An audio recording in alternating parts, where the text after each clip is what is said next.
Good morning, Lakeshore. I'm John Thielepape. Happy Friday to you.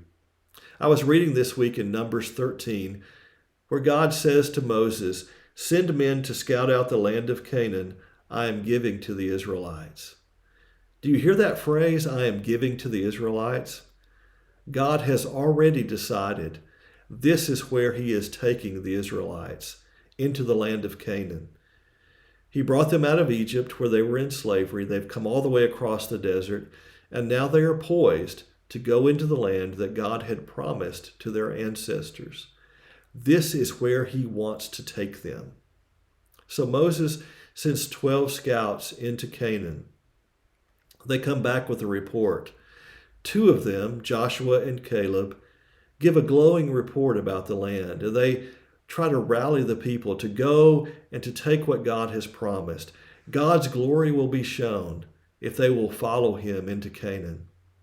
But 10 of the spies bring back a negative report. They say that there are giants in the land. They say that the cities are too fortified, the terrain is too difficult, and it will be disaster if the Israelites try to take Canaan. The people side with the 10 scouts that are negative, and they grumble against God, and they lose faith in the God that has brought them all this way. And they call out to him, "Why have you brought us here just so that we can be slaughtered?"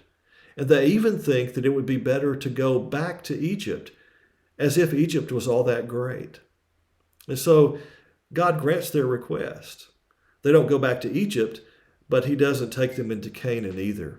Instead, they wander around in the wilderness for 40 years. They wander until that generation dies, except for Joshua and Caleb.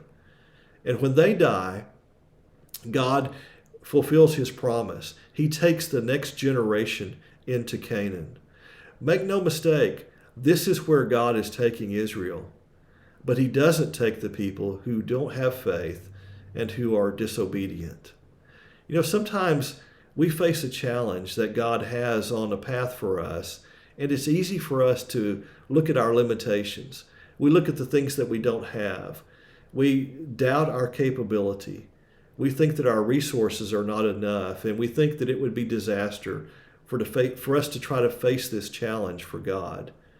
And so we back away. We lose faith. We try to stay where we are comfortable or go back to a place where we were comfortable before.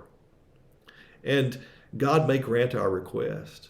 He may let us wander around in the wilderness. But make no mistake, when God wants something done, he will fulfill that promise. He will raise someone up to do his work. And the question we have to answer when we're facing a challenge is not whether or not our ability or our resources are enough to accomplish that. The question is this where God is taking us? Where does God want us to go? And if we're following the path that God wants to take us on, then his resources will be enough. And it will be an opportunity for us to look back and say, look what God has done. Look how good he is, because he has accomplished this. But if we are disobedient and we lack faith, then God will let us wander around in the wilderness if we choose to do so. The question is not how great our resources are or what we want to do. The question is, where does God want to take us? So I wonder if you have a challenge today that you're facing, and you're wondering if your resources are enough. You're wondering if your capability is enough or your talent is enough. You're wondering if attempting to do so would just be a disaster. But you have to ask yourself, is this where God wants me to go? Is this where God wants to take us? And if God wants to take us somewhere and we are on his path, then it will be an opportunity for us to look back and say, look what God has done. Look how good he is. How much faith we have in God is what really matters. It's not a question of how much ability we have.